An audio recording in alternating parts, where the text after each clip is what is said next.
Welcome to Indie Beacon Radio, where creative souls can find help in marketing their creations. You can send questions for each show on Twitter using the hashtag IndieBeacon. Now sit back and enjoy learning about our guest for this show.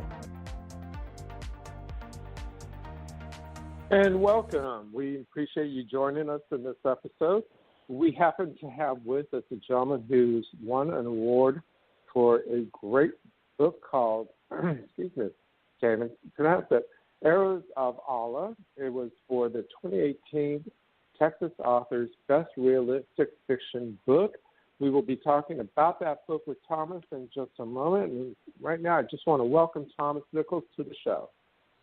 Well, thank you so much. It's a great honor to be here and being with Texas Authors, and I was extremely pleased to have my book take a prize for the Best Realistic Novel. And we've had a lot of work go into the development of that book, and it's the second of the what we call the Christy Cole trilogy, with the third one is just now coming out on the market. So things are going full speed ahead on the trilogy, but Arrows of Allah is right at the top of the heap. That's great. And speaking of the work, putting a lot of work into it, I think 50 years in the criminal justice system, working in a wide variety of positions, really is putting the work into it, wouldn't you say? Well, I had an interesting career. I started in Tucson, Arizona in 1961 with the Tucson Police Department. I did 22 years there with the city, and I retired at the rank of deputy chief, which is the number 2 position. Then we came back to what was my wife's homeland. We came back to Texas, to Lubbock, where I assumed the position of chief of police. And I did 7 years as chief, and then I vested my retirement and, as we say, pulled the pin on the city of Lubbock. And I helped the Lubbock public school system start their first school district police department. And that was from scratch. There were not even school district police departments working then, and had a huge legislative process to go through, all of which was a learning process. But in the end, we've ended up with, I did another 20 years with the Lubbock public school system, and then I retired, and now I'm a full-time author. And I think I might be working more hours a day as an author than I ever did as a police chief, but I've enjoyed every minute of it. Well, you definitely have been busy with a lot of different books, and we'll definitely go over that shortly. I'm kind of curious, though, as to your background as executive protection for presidents and prime ministers. How long did you do that? Well, that just kind of goes with the job when you're in the police department at whatever rank you might be, and whoever's going to be in town at that particular time. So in my youngest age, I was a patrol officer when President Gerald Ford came to Tucson and met with the Mexican president. And so there are a number of us assigned to executive protection, because generally I'm going to say in a round number, it takes a minimum of 40 city officers if they're going to be, if the executive is going to be in just one place for a period of less than 1 hour. But it's very, very expensive for the city if they're going to stay an extended period of time and moving around, because there are a lot of other agencies beside the city. So Gerald Ford was my last, my first, and then Bill Clinton was my last here in the city of Lubbock. So in between, we did I did a Turkish prime minister, did any number of governors and major government executives from all over the country over the years. But every one of them is a little unique, but they all have the same pattern, which is basically tremendous amounts of security to make sure that they're safe, and yet the security arrangements are very unobtrusive. It just looks like it's just an easy flow of people. And when we do that, and what we call wheels up, when their plane is leaving the airport, nobody's dismissed until that aircraft has wheels up and nose up and in the air, and then that's when we call our mission complete. No. During all of that process, do you get to meet a lot of the different Secret Service or FBI or other professionals that helped you with understanding what you are going to end up writing about, or did that come at a different time? Well, basically it comes out over a period of time, because when I had different assignments, especially when I worked, started going up in a little bit of rank, and work such things as organized crime, prostitution, narcotics, frauds, that type of thing. Started working with a lot of different people, and some of them we've kept close contact over the years. Most of them, of course, they're rather pedestrian in our life. You deal with them for a while, and then they're gone, or we're gone out of their life. But just a small smattering of them, but people we've stayed in close contact with, and we talk with each other every once in a while. And certainly I've had a great insight over my 50-year career of some of the smooth things that work in government and some of the warts that don't work so well. But I've been able to take some of these things and apply them into my manuscripts. But then a blessing I've truly had is I have just enough contacts left that I can send them a raw manuscript and have them critique it and tell me if I'm on target or if I'm getting too far off or anything like that. So that's been very worthwhile. Plus, I've kept all my professional associations, so I get all my monthly magazines and periodicals and so forth from all the different professional associations. So I can stay pretty well up to date on what's happening, and all that helps just be a resource to my writing. So, and particularly in these last two, The Arrows of Allah, and the one that just came out about 4 or 5 days ago, The Spy Among Us, which is the final episode of that trilogy.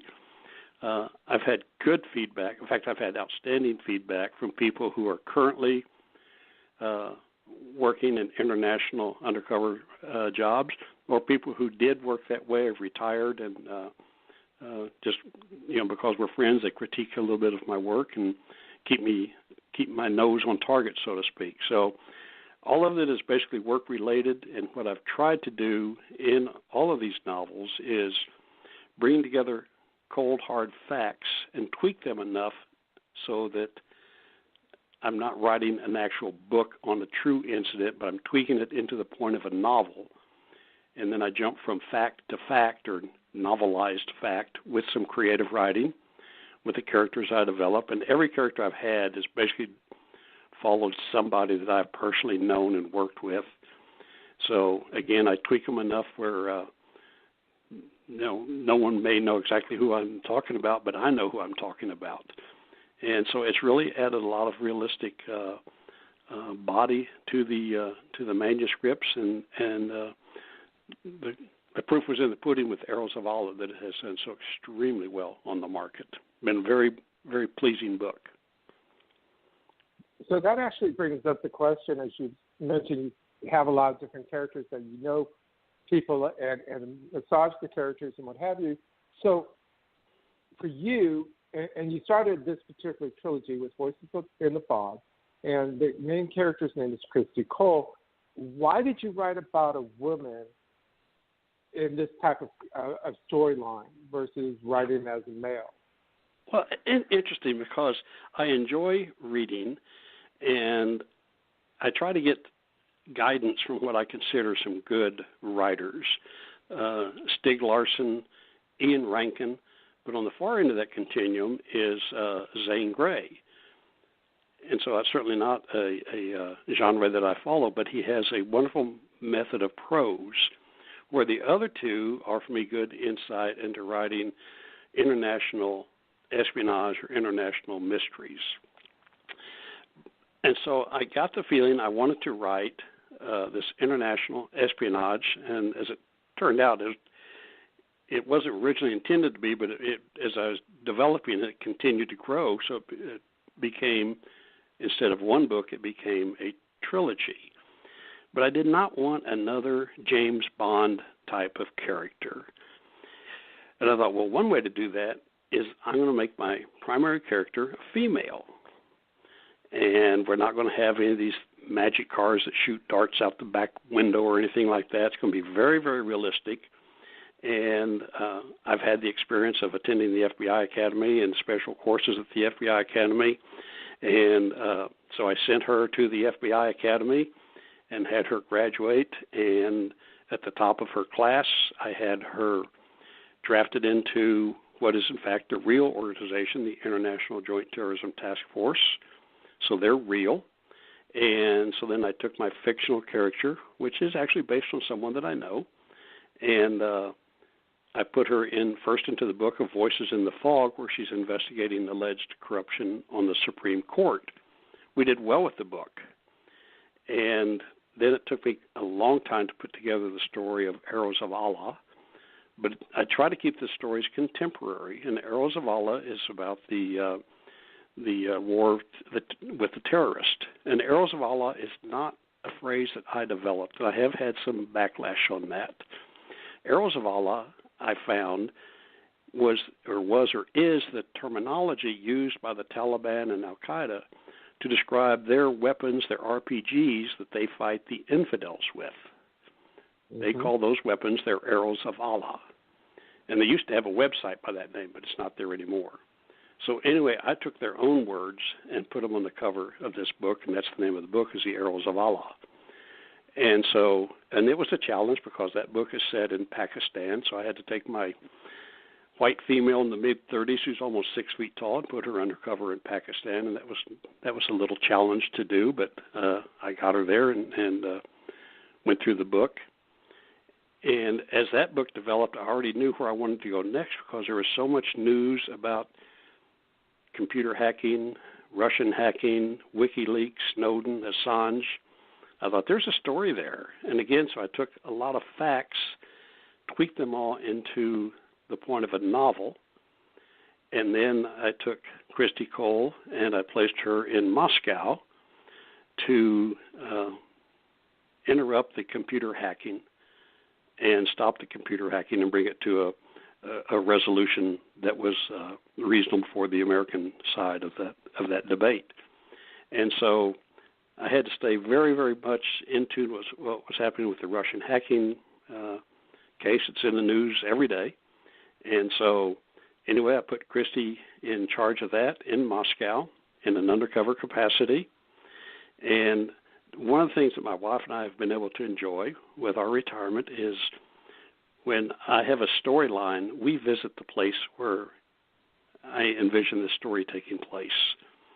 And so, like The Spy Among Us, we went to Russia twice, and I was very fortunate. I'm not a particularly skilled photographer, but I took a picture of the Church of the Assumption in Yaroslav, Russia. And Russia, in spite of its government, has some wonderfully beautiful old churches.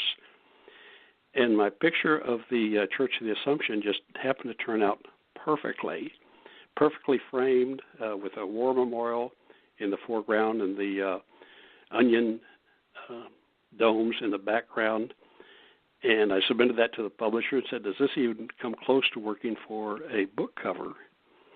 And they said, it is perfect. And so not only do I have the manuscript, my photograph is the actual book cover of The Spy Among Us. So of all the books, maybe I've enjoyed that the most. We're going to have to unfortunately stop there. We've run a little bit over, so I need to go ahead and let the sponsors do their thing. But we will definitely come back and talk more about that book and the other books that you have. But we will be right back.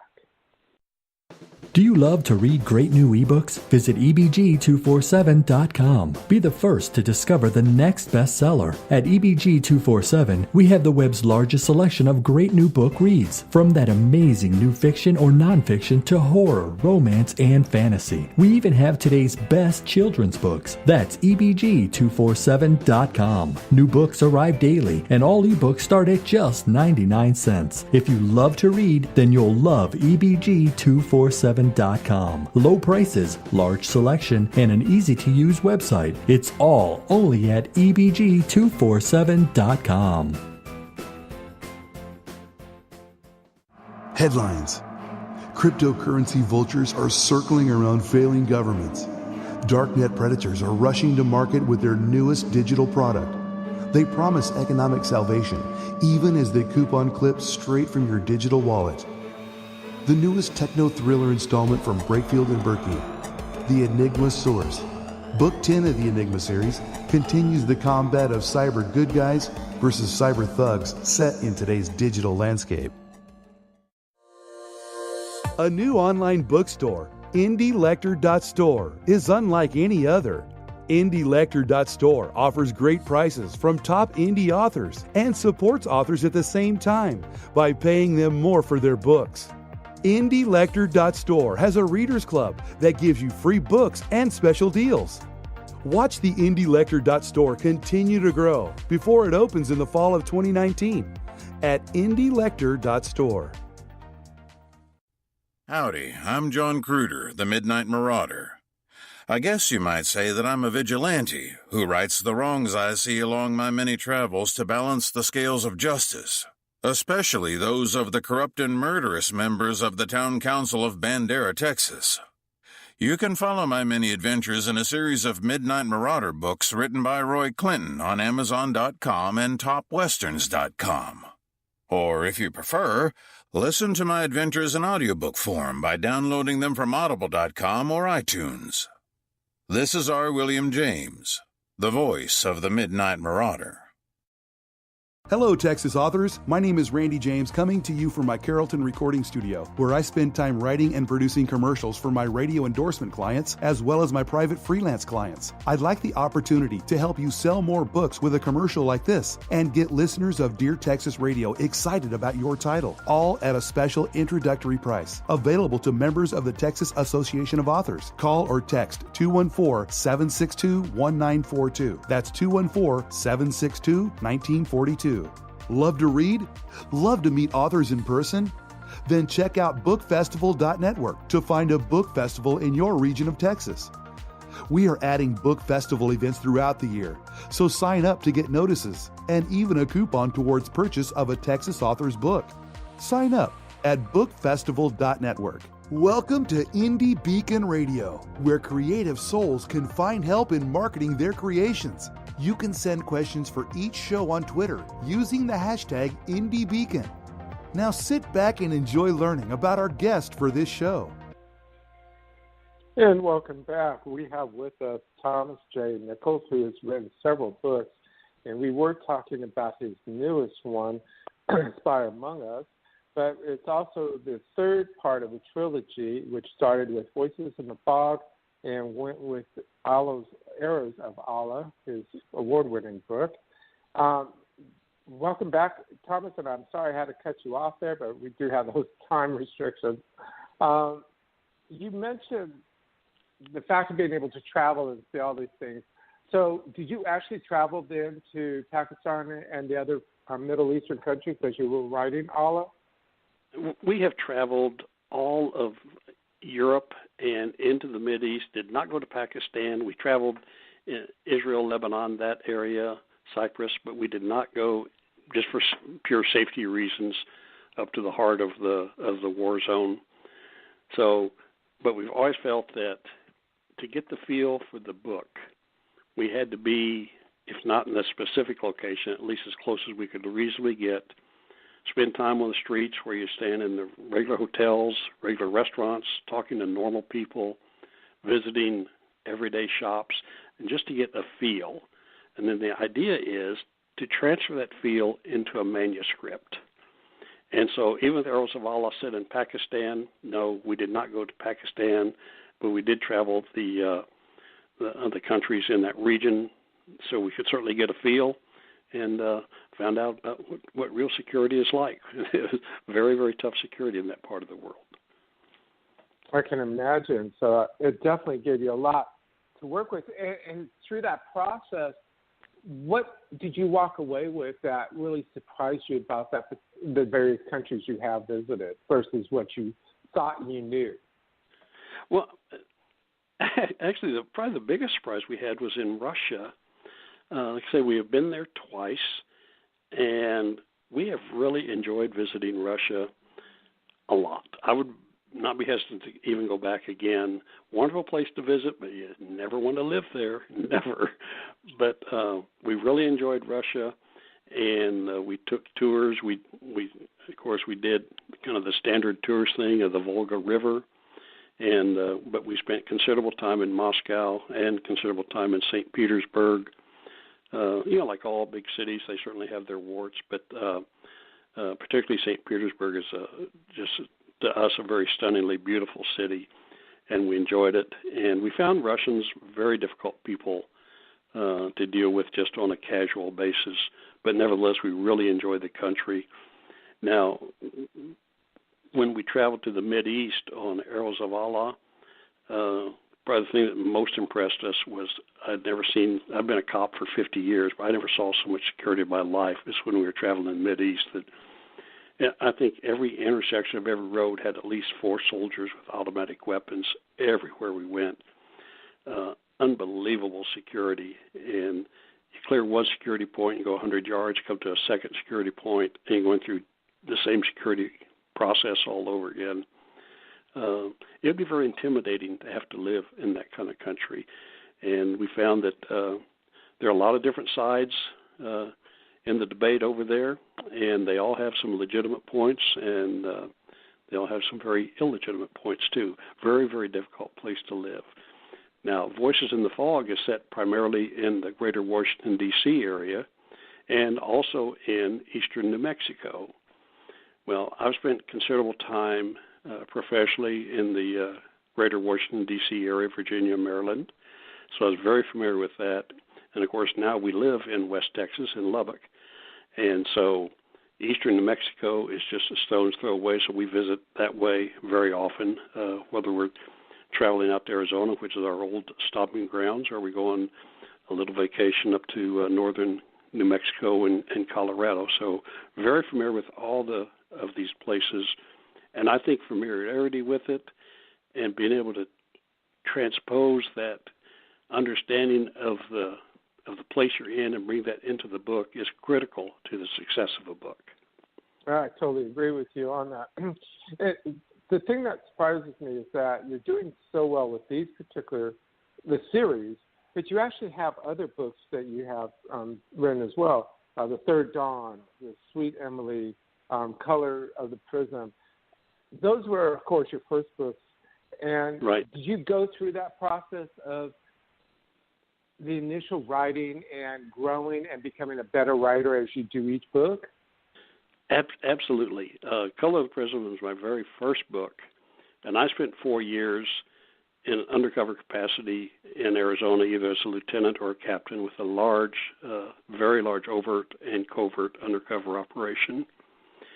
And Color of the Prism was to show the reader what it's like for one person alone to go undercover into a cartel. And Color of the Prism is very raw, and it's very violent.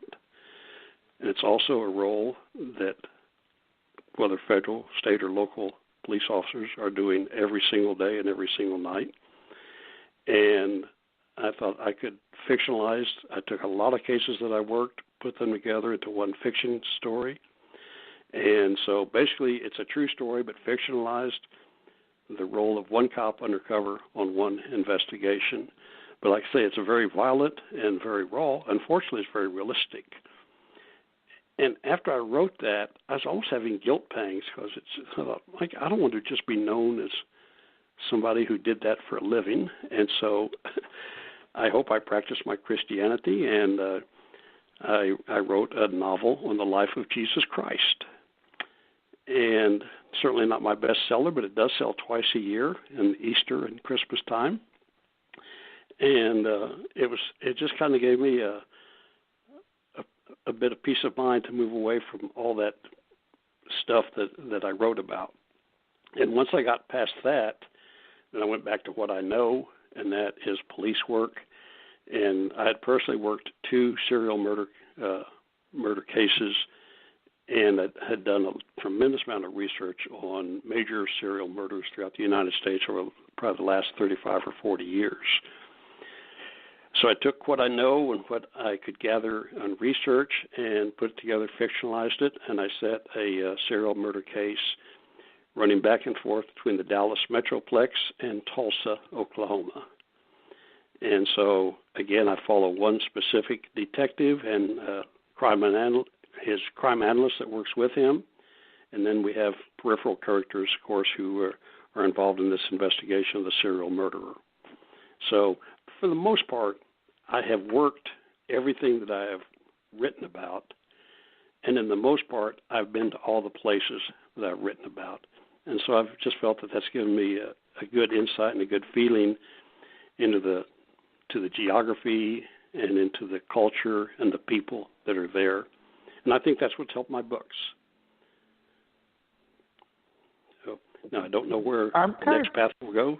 The Spy Among Us came out a little bit ahead of my schedule, so I'm really having to work late at nights to get things out for the publisher and for marketing. But it's a labor of love, so I really enjoy it.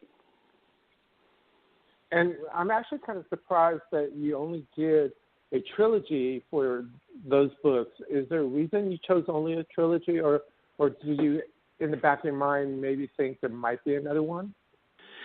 I don't think I will continue on with that character of Christy Cole, but I won't put away the thought that I will not write more full-length novels in the area of espionage or mystery. But I've tried to read. I do a lot of reading, and sometimes I think authors beat their main character to death, just too much. And that's just my personal opinion, and obviously they think differently because they make all these trips to the bank with their checks. But I just thought that 3 was enough, and I'm hopefully put a happy ending on the Spy Among Us, and we'll move on beyond Christy Cole. But right now, all my focus now in email today from a publisher is he needs XYZ from me pronto. So I will work on that probably the rest of the evening tonight. But like I say, it's a labor of love because you're actually producing things that you want to produce. Yes. And we only have a couple minutes left, so if you would please let everybody know where they can find not only you on the social media sites, but also make sure you tell them where they can find your books. Okay. My books are all on Amazon, Barnes & Noble, Books A Million, and I'm sure many other sites. Then on my personal website, a person can order an autographed book. The personal website is www.thomas, middle initial J with a period, Nichols, thomas-j-nichols.com. And, no, I'm sorry, it's Thomas J without the period after the J, thomas-j-nichols.com, and that takes to my website. And all the books are there with the exception of The Spy Among Us, and that's one of the emails I got today from my webmaster. Says he has about got things in order, but he needs more from me because he and I both got caught short by this book coming out so fast. So The Spy Among Us will probably be on there before this weekend, but all the other books are on my website as well as the major internet retailers. Great. Excuse me. And other than the fact that you're having to get stuff out for the marketing purposes of Spy Among Us, are you anticipating writing and having another book ready soon?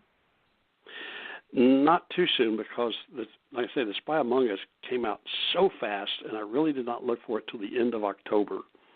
And so right now I am I'm down in the count right now. I've kind of used the baseball thing that I've got 2 strikes on me and no balls. I'm really having to hustle to catch up with it, particularly on my personal website, and to catch up on book sales because I've had people wanting the books. I'm having to get them to them. And those are good kind of problems to have, though. Those are great problems.